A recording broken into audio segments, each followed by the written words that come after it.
17절까지 은혜를 나누었죠. 오늘 18절부터 24절까지 교도가도록 합니다. 요한복음 21장 18절부터 24절까지 신약성경 185쪽이 되겠습니다. 교도갑니다. 내가 진실로 내게 이르노니 내가 젊어서는 스스로 띠뛰고 원하는 곳으로 다녔거니와 늙어서는 내 팔을 벌리리니 남이 내게 띠띠우고 원하지 아니하는 곳으로 데려가리라. 이 말씀을 하시면 베드로가 어떠한 죽음으로 하나님께 영광을 돌릴 것을 가르치심이라. 이 말씀을 하시고 베드로에게 이르시되 나를 따르라 하시니 베드로가 돌이켜 예수께서 사랑하시는 그 제자가 따르는 것을 보니 그는 만찬석에서 예수의 품에 의지하여 주님을 파는 자가 누구니까 묻던 자더라. 이에 베드로가 그를 보고 예수께 여짜오되 주님, 이 사람은 어떻게 되겠사옵나이까? 예수께서 이르시되 내가 올 때까지 그를 머물게 하고자 할지라도 내게 무슨 상관이냐? 너는 나를 따르라 하시더라. 이 말씀을 형제들에게 나가서 그 제자는 죽지 아니하겠다 하였으나 예수의 말씀은 그가 죽지 않겠다 하신 것이 아니라 내가 올 때까지 그를 머무게 하고자 할지라도 내게 무슨 상관이 하신 것이라. 우리 다 같이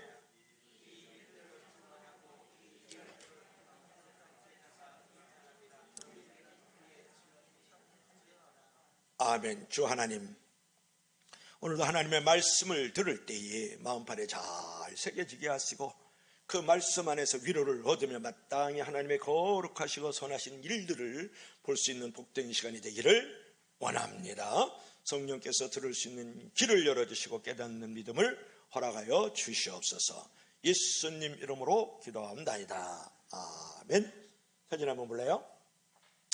우리 다 같이 한번 읽어봐요. 시작. 중요한 것은 1등이 아니라 좋아하는 것이다. 아멘. 이 책 제목이 뭐냐면 홀로 천천히 자유롭게 라는 그런 책인데요. 찰스 핸디라는 사람이 지은 책이에요. 우리에게 이미 헝거리 정신으로 잘 알려진 영국의 경제학자입니다. 그의 책에서 홀로 천천히 자유롭게 해서 각 분야에서 성공한 29명의 사람들을 이제 분석하고 그가 결론을 이렇게 내렸어요. 중요한 것은 1등이 아니라 좋아하는 일을 하는 것이다.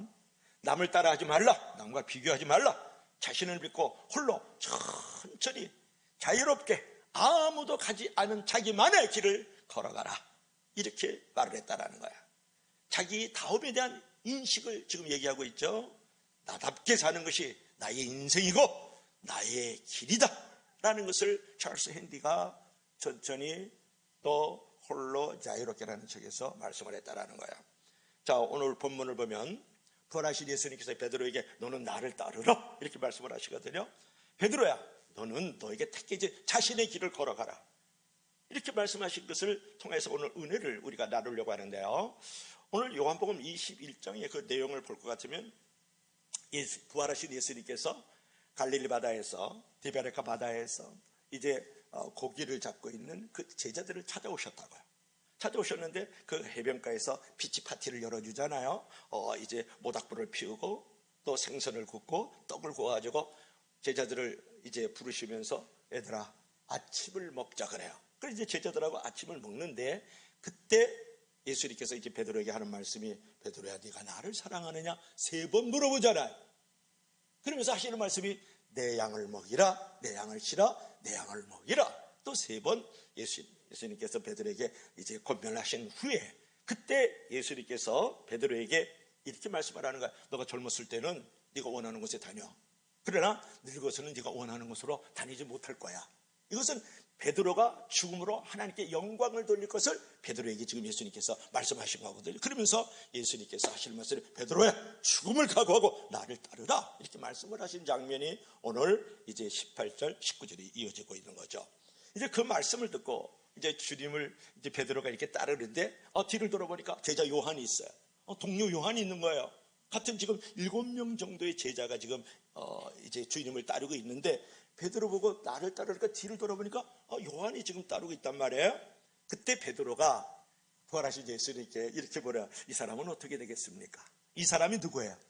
주님의 품에 안겨서 가룟 유다를 보고 이제 누가 주님을 파는 자니까 이게 물어보던 사람이거든요.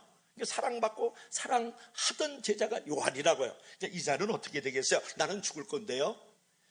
그 질문에 그 사도 요한에 대해서, 이 제자 요한에 대해서 이렇게 궁금함보다는 평소에 주님을 사랑을 많이 받던 이 요한이 자기보다 더 잘 되지 않을까 하는 시기심과 질투심을 가지고 있었던 것을 여기서 우리가 볼 수가 있다고요.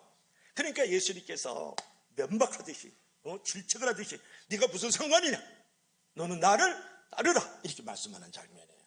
이 말씀에서 너는 나를 따르라 라는 이 말씀 속에 구체적으로 담겨진 그 예수님의 그 은혜가 무엇인지를 우리가 깨달아야 되는데, 첫째로는 우리 다 같이 시작, 비교하지 말라. 뭐라고요? 시작, 비교하지 말라. 우리 다 같이 시작. 베드로가 돌이켜 예수께서 사랑하시는 그 제자가 따르는 것을 보니 그는 만찬석에서 예수의 품에 의지하여 주님을 파는 자가 누구니까 묻던 자더라.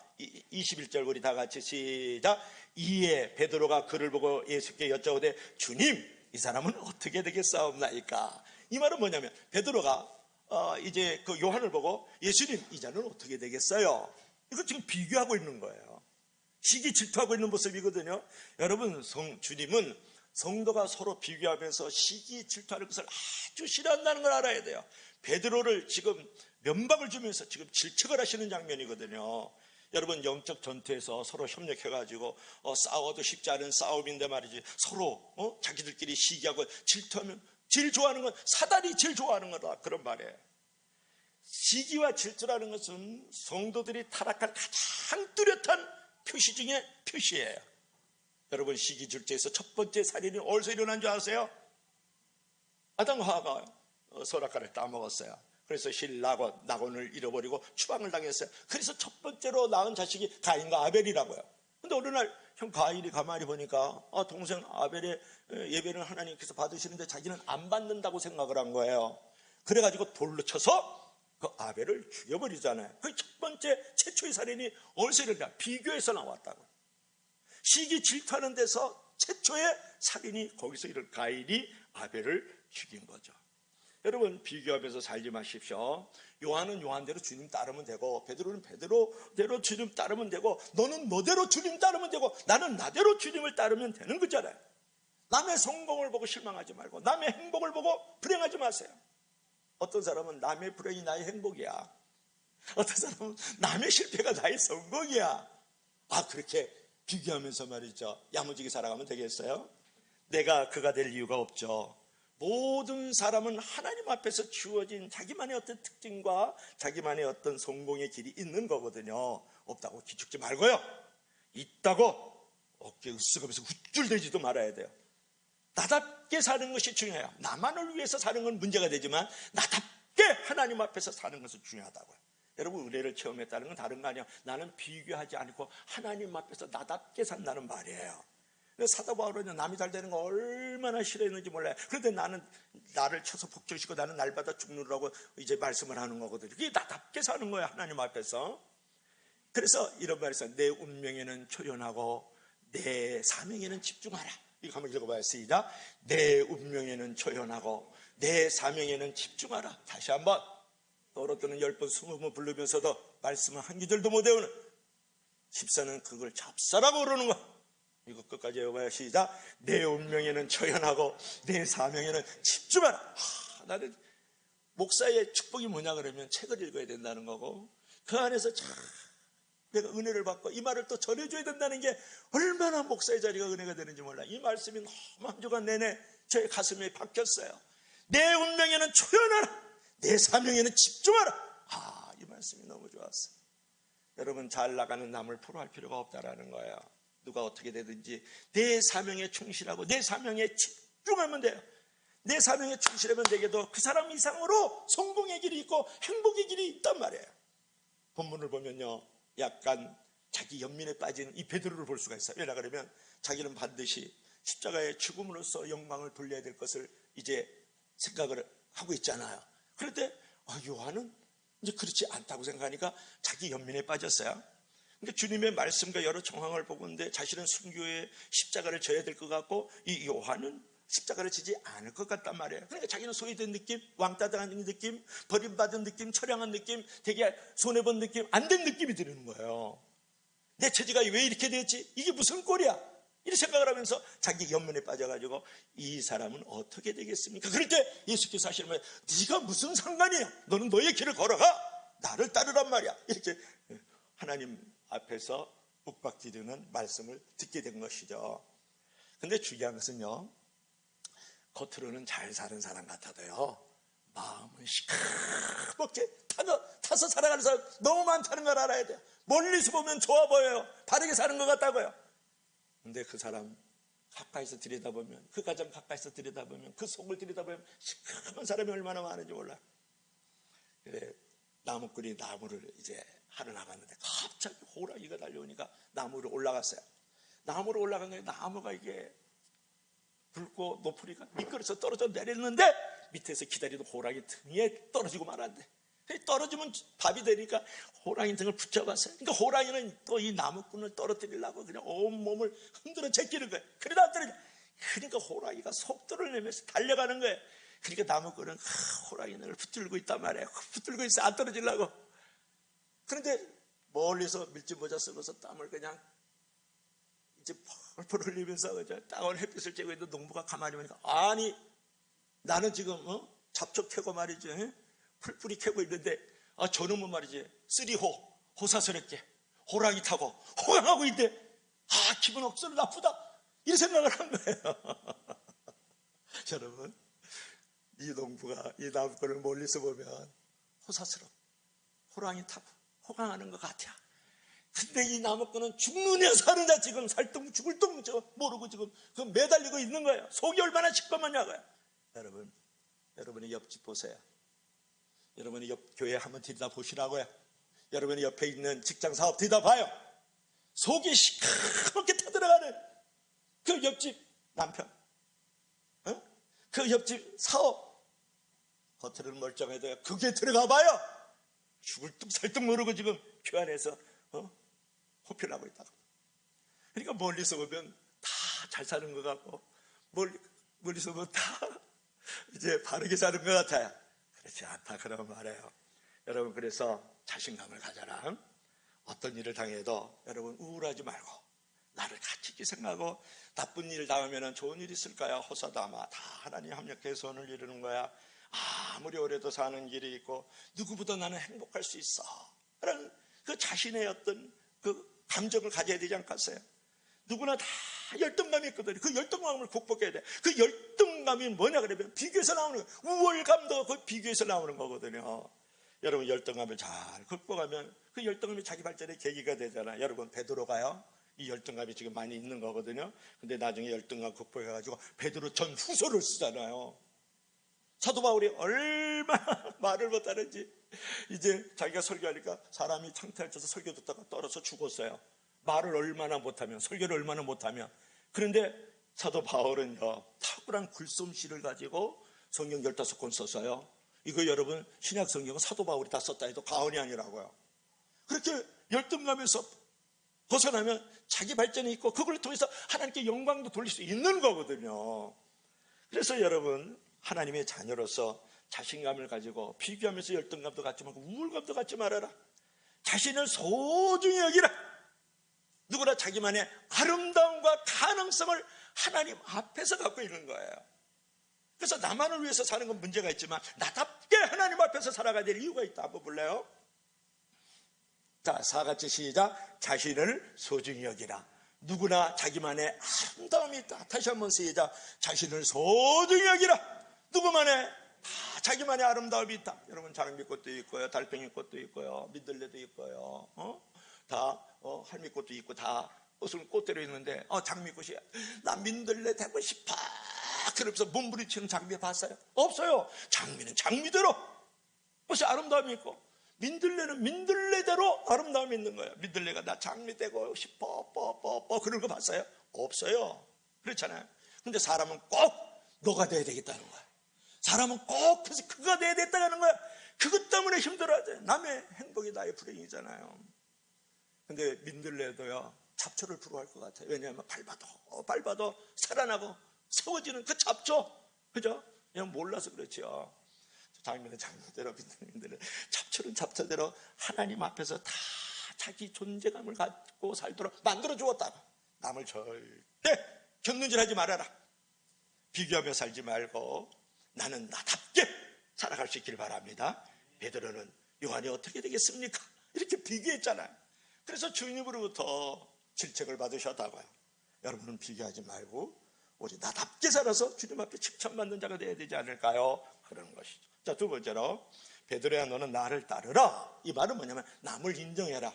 너도 인정해야 되지만 남을 인정하라. 그런 의미가 있는 거예요. 그러니까 사람을 좋게 보라. 그런 말이에요. 거기다가 좀 읽어봐요. 시작. 예수께서 이르시되 내가 올 때까지 그를 머무게 할지라도 내게 무슨 상관이야? 너는 나를 따라. 예수께서 이르시되 내가 올 때까지 내가 요한을 그냥 머물게 할지라도 기다리게 할지라도 네가 무슨 상관이야? 너는 그냥 나만 따르면 돼야. 이렇게 지금 말씀하고 있는 것을 우리가 볼 수 있거든요. 여러분, 이 얘기는 뭐냐 그러면 요한을 다른 길로 간다 할지라도 너가 무슨 상관이야? 너는 너의 길을 걸어가야 되고 나의 길을 쫓아와. 그렇게 말씀하고 있거든요. 내 사명도 인식해야 되지만 남의 사명도 인정할 줄 알아야 된다는 거예요. 여러분, 자연 만물 모든 것들은 하나님의 뜻이 있어서 그 자리에 창조된 존재들이에요. 여러분, 모든 사람은요 다 하나님의 뜻이 있어가지고 창조된 존재들이다고요. 그 하나님의 시각을 가지고 너는 너고 나는 나라고 서로 인정해 주면서 하나님 앞에 서 있으면서 너도 인정하고 나도 인정할 줄 아는 그런 좀 넓은 마음이 필요하지 않을까요? 다른 사람을 좋게 보는 눈이 필요하지 않느냐, 그런 말이에요. 여러분, 우월감 버리세요. 내 것에 대한 자부심을 갖는 것 때문에 남의 것까지 내 입맛에 맞춰서 뜯어 고치겠다고. 그것부터 고쳐야지. 괜히 남의 소풀 뽑아준다 해서 그 소 죽여요. 여러분, 뜯어 고쳐와서 뜯어 줍니까? 오히려 인정해주고 안아줄 때 사람이 고쳐지는 거예요. 여러분, 조용히 기도하는 사람은요 소리내어 기도하는 사람 뭐라 그러지 마세요. 소리내어 쥐와삼 차서 막 악을 쓰고 기도하는 사람은 더 조용히 기도하는 사람 뭐라 그러지 말고, 교회 안에는 엑셀형 신앙인이 있어요. 그냥 앞으로 그러면서 엑셀형 인간도 있고 모든 일에 브레이크를 거는 사람이 있어. 안 돼 그거 하지 마세요. 안 했으면 좋겠어요. 나는 이렇게 하고 싶어요. 여러분, 교회 안에 엑셀형 인간도 있고 브레이크형 인간도 있는 거지. 어떻게 다 엑셀형이 다 브레이크 인간만 있냐고, 그런 말이에요. 여러분, 조용한 사람도 필요하고요 요란한 사람도 필요하지 않아요? 요란한 사람을 가지고 조용한 사람 뭐라 그러지 말고, 조용한 사람 보면 또 요란하지 않는다고 뭐라 그러지 말아요. 내가 남처럼 될 필요 없고 남을 나처럼 만들 필요가 없다, 그런 말이에요. 요한은 요한의 길이 있고 나는 나의 길을 걸어가면 되지. 내가 너처럼 꼭 돼야 되는 거예요. 너처럼 되지 않아서 우리 젊은이들이 오늘날 부부들이 다 불행해지는 이유가 그런 거 아니겠어요? 남이 부족한 점이 보이면 내가 그 점을 메워주면 되고, 남이 연약하거나 부족하거나 안 된 것을 보이면 그것이 나의 사명이다, 이렇게 생각할 줄 알아야 돼. 그거를 질투하고 그것을 갖다가 책망하고 그것을 갖다 비판하지 말고, 남의 연약함이 보인다, 남의 부족함이 보인다 그러면 그건 하나님이 나에게 사명으로 주신 거야, 이라고 생각할 줄 아는 게 정말 예수쟁이에요. 비판하고 청지하지 말고 말이죠. 그래서 남의 부족한 점이 보이면 그것이 나의 집으로 삼을 때 그 사람이 힘이 나는 신앙생활이 되는 거야. 믿으시면 제발 아멘 하시기 바랍니다. 그래 이제 어버이주를 맞이했잖아요. 그래서 오래간만에 용돈을 주니까 이 늙은 부부가 오래간만에 이제 용돈을 가지고 제주도를 놀러 갔어요. 신영자 집사는 지금 제주도에 사역을 며느리 보러 갔어요. 그래 이제 갔는데 그 백사장이 쫙 파도가 철렁철렁 치는 그 위에다가 호텔을 딱 잡았어요. 어떤 호텔인지는 제가 안 알려주는데 호텔을 잡았어요.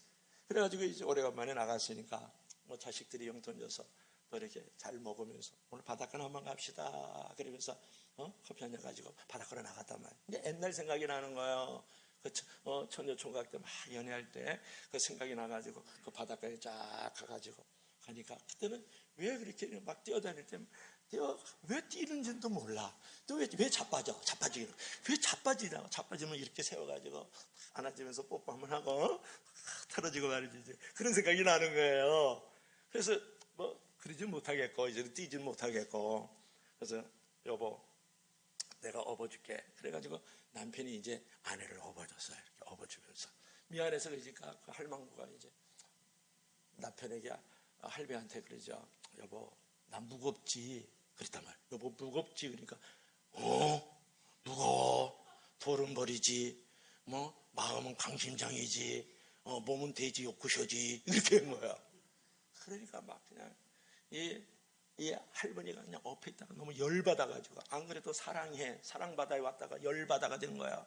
그래가지고 속상해가지고 내려! 그런 거예요. 아니 괜찮아, 내리라! 그러니까 이제 내렸어요. 그래서 이제 따로 가려고 그러는데 그래도 할아버지가 붙잡아가지고 여보 나도 한번 업어줘. 미운인가 뭐하러 내가 업어줘. 그러다가 그랬더니 빚을 줬어. 이게 이제 업었다. 그러니까 남편이 이제 하는 말이, 남편 할배가 하는 말이, 여보 나 가볍지. 그랬어요. 나 가볍지. 그랬더니 그 할머니가 하는 말씀, 머리는 벼지, 입은 싸가지가 없지, 손은 늘 비어있지. 돈이 없다 그런 말이에요. 그래가지고 그날 그때 바로 해가 확 지는 거예요. 막 빨간 저녁놀이 핏빛 너구리 확 밀려오는데 그냥 파도가 막 붉은 빛으로 철랑철랑 하는데 그 항운 속에서 항운이 은한 줄로 믿을 수 있길 바랍니다. 그래서 그 다음날 할머니는 조식 먹고 일찍 비행기 타고 오고, 할아버지는 술 한잔하고 석식 먹고 비행기 타고 와서 이제 헤어진 줄로 믿을 수 있길 바랍니다. 무슨 얘기를 하느냐, 남이 좀 부족한 점이 보이면 내가 그 짐을 좀 져주고 살아가면 그 짐이 힘이 되잖아. 아니 꼭 그렇게 얘기를 해야 되겠느냐. 여러분 성도들에게도 마찬가지예요.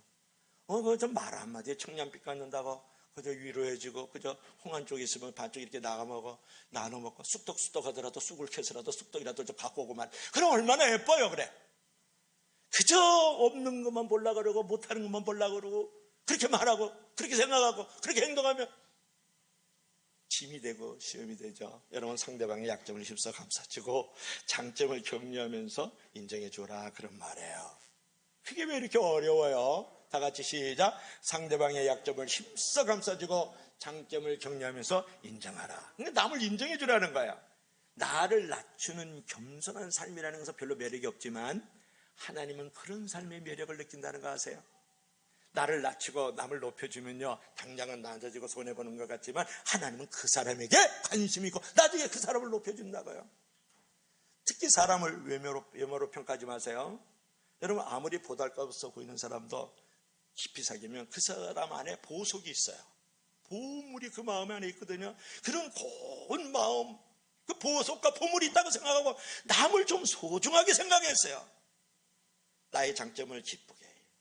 이제 인정하는 것도 중요하지만 남의 장점도 기쁘게 인정해 줄 때 하나님이 그 사람을 인정해 주고 축복의 장으로 만들어가는 줄로 믿을 수 있기를 바랍니다. 여러분 살다 보면 나보다 못한 것 같은 사람이 성공하는 경우를 많이 보잖아요. 그것 때문에 여러분 불행을 느낄 필요 없어요. 남의 성공은 나의 성공을 위한 자극제로 삼아야 돼. 남의 성공은 나의 불행이야. 남의 성공은 나의 절망이야. 그렇게 말하지 말라는 거야. 이것이 오히려 나에게 자극제가 더 동기부여가 돼야 될 거 아니에요? 세상 사람들이 성공을 하는 것 때문에 교회를 사랑하고 교회를 위해서 헌신하는 삶의 가치와 질을 떨어뜨리지 말라, 이제 그런 말이에요. 여러분 하나님은요 세상적인 성공에 별로 관심 없어요. 중요한 것은 하나님 앞에서 얼마나 성공했느냐를 물어보는 거예요. 다시 한번, 고람되어 하나님 앞에서 얼마나 사랑했느냐를 하나님은 찾고 있다는 거예요. 진짜 성공이 뭔지 아세요? 누가 더 하나님의 사명을 잘 이행했느냐, 그런 것이고 누가 더 예수님을 닮았느냐, 그거예요. 뭐라고요? 진짜 성공은, 크리스찬의 성공은, 하나님의 성공은 뭐라고요? 누가 더 하나님의 사명을 더 이행을 했는가, 누가 더 예수님을 닮았는가가 성공과 실패가 돼야지. 그 돈 조금 있는 거 없고 그게 성공의 실패로 생각하지 말라고. 권력 하나 잡았고 놓쳤다는 건 성공 실패 생각하지 말고,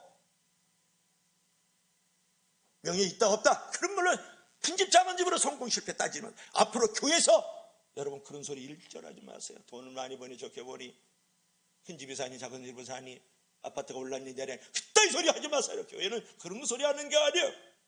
내가 얼마나 더 하나님을 더 사랑하고 사명을 이행했는가, 나는 얼마나 더 하나님 예수님을 닮았는가 못 닮았는가, 이런 거로 성공과 실패, 행복과 불행을 말할 줄 알아야지.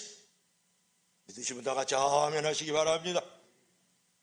이제 아프리카를 대탐험한 대표적인 사람이 두 사람이 있는데, 한 사람은 뭐냐 그러면 세실 로드라는 사람이 있어요, 영국 사람. 또 한 사람은 누구냐 그러면 여러분이 잘 아는데 리빙스턴이 있어요. 알지만 말고 그 리빙스턴에 가서 좀 듣기도 하고 보기도 하고 그래야죠.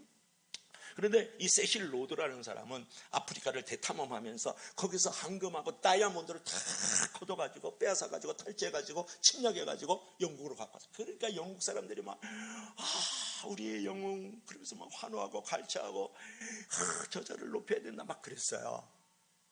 그 절을 외웠어요. 근데 리빙스턴은 아프리카를 대탐험할 때 무슨 일이 있었냐 그러면 침략주의를 버려야 됩니다. 남의 나라 침략하지 말고 노예 제도를 폐지해야 됩니다. 그 얘기를 한 거예요. 아프리카 대탐험을 하면서. 그래서 저건 또 반역자, 저놈을 죽여야 돼, 저건 우리를 무시하는 배반자야, 이 취급을 받았다고요. 근데 나중에 황금, 즉 골드나 GOLD잖아요. 골드를 가지고 와서 영웅 취급받았던 세실 로드라는 이 사람은 묘지조차 흔적을 찾을 수가 없었고, 그의 이름은 지금은 너무나도 이름이 잊혀졌지만 불명예로 남아있다가 GOLD, 골드를 찾아갔던 사람. 리빙스턴은 그 당시 반역자요, 배반자요, 우리 영국을 무시했던 아주 교만한 자라고 얘기를 했는데, 리빙스턴은 국립공원묘지에 안장이 되어 있을 뿐만 아니라 지금까지 이 부족한 목사가 그 리빙스턴을 칭찬하고 영광을 돌리잖아요. 그 사람은 무엇을 쫓았어요? 골드를 쫓지 않고 GOD를 쫓았잖아요. 여러분, 골드를 쫓으면 GOLD, 금을 쫓는 자의 결국은 무너지는 거예요. 그건 참된 성공이 아니라는 거예요. 사람이 기억하지 않아요. 그러나 God, 하나님의 God 직장, 하나님의 직장, 신의 직장 뭐 이런 말은 God을 GOD를 쫓아가는 사람은 그 명예가 남고, 그 사람은 진짜 하나님 앞에 섰을 때, 사람 앞에 진짜 평가를 받을 때 성공적인 사람이라고 인정을 받는 거예요. 여러분, 무엇을 쫓아갈 거냐고 물어보는 거예요. 남도 인정할 줄 알고 나도 인정할 줄 하면서 나답게 하나님 앞에서 비교하지 말고 나는 God, GOD, 하나님을 쫓아가는 거예요. 하나님을 얼마나 더 사랑했느냐, 하나님의 사명을 얼마나 내가 이해했느냐, 성공과 실패를 따질 줄 알아야지. 내가 예수님을 얼마나 더 닮았느냐, 예수님을 얼마나 더 그 성품을 이루지 못했느냐, 그걸 가지고 성공과 실패, 행복과 불행을 짜줄 줄 알아야 되지. 그것이 마땅히 우리가 가야 될 길이지. 교회 와서 골드를 쫓으면 되겠어요? 갓을 쫓아야 되지 않겠느냐 말이에요. 그런 의미에서 남도 인정할 줄 알고 나는 나답게 인정할 줄 아는 신앙의 고백이 필요하다. 여러분, 돈과 권력과 실력은 없어도 신앙과 인격과 성품과 사명을 향한 열정이 있으면 그것이 최고의 성공인 거예요. 그것이 최고의 행복인 줄로 믿을 수 있기를 바랍니다.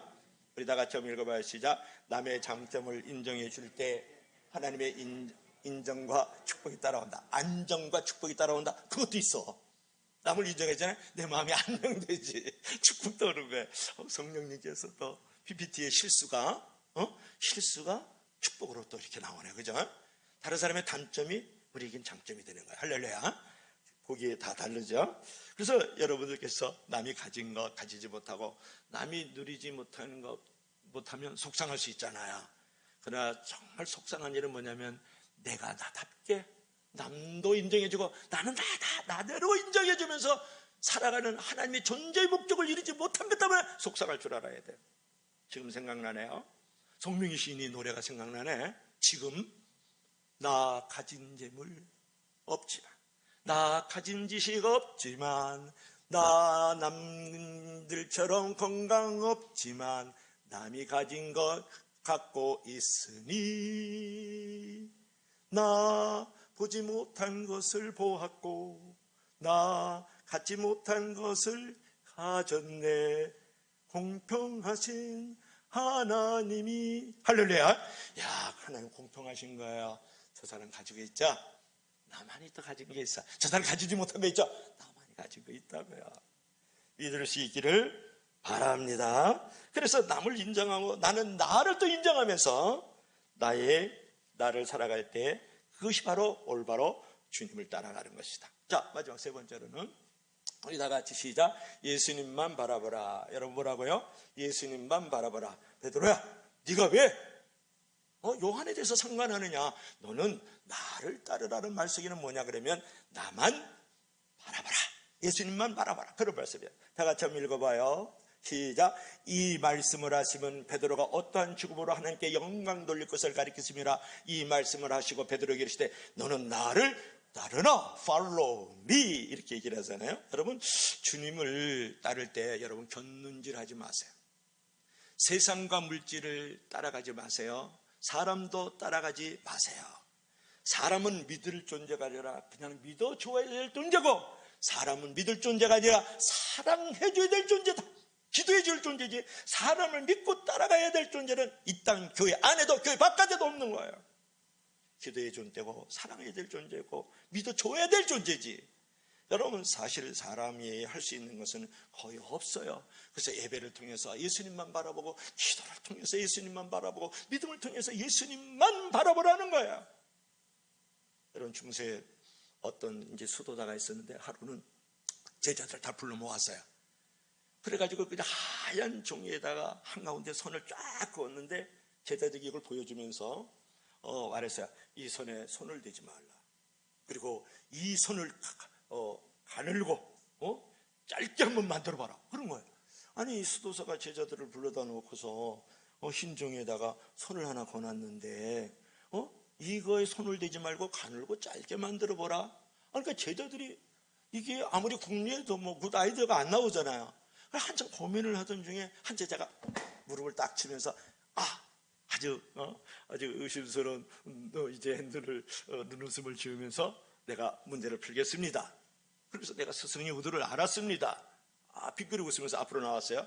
그는 붓을 들고 와가지고 그 선을 그은 옆에다가 굵은 선으로 그을 뿐만 아니라 길게 선을 그었다고요. 그 여러 줄을 그었다고요. 그랬더니 어떤 일이 벌어졌어요? 스승이 그 수도사가 그었던 그 가늘고 짧은 선보다도 길고 굵은 선을 많이 그려놨더니 이거 손을 안 댔는데 이것이 짧은 선이 되고 가는 선이 됐잖아요. 여러분 무엇을 말하는 거예요? 스승이 그은 선은 상대적으로 가늘게 보이고 짧게 보였지만 이 제자가 그은 선은 굵고 길게 보였다. 우리가 삶을 살아가다 보면 이런저런 어려운 문제에 부딪힐 때가 많거든요. 그럴 때 문제에 집착하다 보면 근심과 염려가 쌓이게 됩니다. 근데 문제를 벗어나서 옆을 바라보면 마음에는 기쁨과 평강이 있다는. 그래서 그런 말 있잖아요. 걱정해서 걱정 없으면 걱정할 거 없네. 여러분 걱정을 들여다봐야 소용없어요. 여러분 문제를 들여다봐야 소용없다니까요. 그 짧고 가늘게 그 선 앞만 들여다봐도 문제 해결 안 되는 거예요. 그 옆에다가 굵게 길게 손을 몇 가지 그으면 이거는 별 문제가 아닌데 문제가 해답이 오는 거잖아요. 그래서 우리가 문제에 매달리지 말고 문제에 집착하지 말아라. 그럴수록 우리가 기도의 줄을 굵게, 기도의 줄을 길게 만들어가라는 거예요. 예수님만 바라보면서, 부활하신 예수님만 바라보면서, 하나님의 말씀만 바라보면서 굵게 길게 계속 기도의 줄을 그어가고, 감사의 줄을 그어가고, 믿음의 줄을 그어가고, 헌신의 줄을 그어가고, 봉사의 줄을 그어가야 될 줄로 믿으시기를 바랍니다. 그러면 어느덧 문제가 안 보이는 거예요. 걱정도 사라진다. 여러분 왜 자꾸 그 가늘고 짧은 그 줄만 쳐다보고 있느냐고. 내가 큰 믿음의 줄을 그으면 되지. 큰 굵은 감사의 줄을 그으면 되지. 왜 그 문제만 뒤다보고 있느냐고요. 감사의 줄, 헌신의 줄, 기도의 줄, 봉사의 줄, 말씀의 줄, 성령의 줄을 굵게 키워가면서 그어가면서 오직 예수님만 바라보라 그 말이에요. 그럴 때 나는 나답게 살 수 있고 남도 인정하고 나도 인정되는 존재로 살아갈 수가 있는 게 거기에 있다 그런 말이에요. 여러분 내 마음을 그 문제에서 떠나게 하고 그 대신 하나님을 의지하는 믿음의 줄을 계속 그어가세요.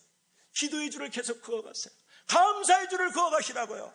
헌신의 줄을 그어가시라고요. 문제에 갇히지 말고 문제에 집착하지 말고 문제에 내가 휘둘리지 말고 말이죠. 왜 요한이 어느 길을 가든, 요한이 어떤 상황이 있든 간에 왜 거기에 내가 집착을 해요? 나는 나의 길을 걸어가면 되는 거잖아요. 예수님을 따라가면 되고, 말씀을 따라가면 되고, 성령을 따라가면 되는 거지. 내가 왜 너하고 비교를 하냐고요? 왜 그런 일이 시기 질투하냐고요? 이게 사람답지 못한 일이고 믿음의 사람에 답지 못한 일이다, 그런 말이 되지 않겠어요?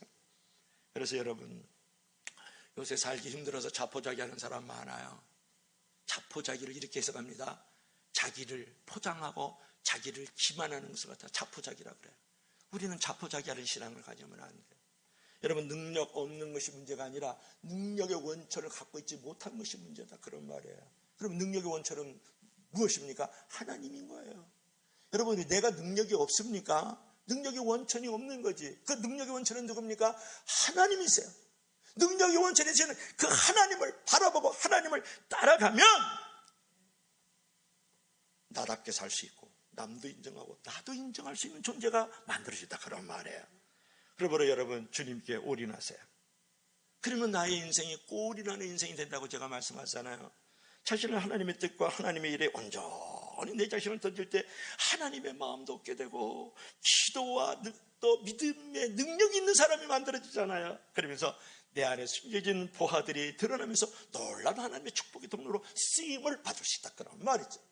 믿으시면 다 같이 아멘 하시기 바랍니다. 자, 마지막으로 한번 읽어봐요. 시작. 주님께 올인하라. 주님의 기쁨이 되라. 그러면 누구보다도 성공적인 존재가 된다, 그런 거예요. 여러분, 부활하신 예수님께서 베드로에게 요한에 대해서 네가 무슨 상관이냐, 너는 나를 따르라, 이렇게 말씀하신 것처럼 저와 여러분도 부활을 하신 예수님을 따르는 사명자가 되고 부활하신 예수님이 지셨던 그 십자가를 따르는 사람이 되어져야 되지 않을까요? 그런 거예요. 그럴 때 나답게도 살아가고 남도 인정하고 나도 인정하는 그런 멋진 통로의 사람이 될 수 있다라고 오늘 말씀을 드린 거죠. 오늘 결론을 맺어야 되지 않을까요? 결론 우리 다 같이 시작. 복사판으로 살지 말고 원판으로 살아라. 나는 세상에 하나밖에 없는 존재야. 누구도 나를 대신할 수 없다. 누구와도 어디서든 부활하신 예수님을 따르라. 그것이 성공이다, 그랬어요. 카네이션, 여러분 다 받으셨죠? 카네이션은 카네이션 꽃대로 거기서 향기를 바라고 그 존재감을 가지면 되잖아요. 그 옆에 있는 꽃은 잘 모르겠습니다만은 하여튼 들꽃이잖아요. 들꽃은 들꽃대로 자기 존재감을 가지고 살면 돼. 내가 들꽃이 될 이유가 없고 들꽃이 장미꽃 될 일이 없어. 복사판으로 살지 마세요. 나는 원판으로 사는 거야. 나는 세상에 하나밖에 없는 존재다. 누구도 나를 대신할 수 없어. 내가 어디서든지 어떤 사람을 만나든지 부활하신 예수님을 따르면서 십자가를 따르면서 살아갈 수 있는 존재가 돼야 된다, 그런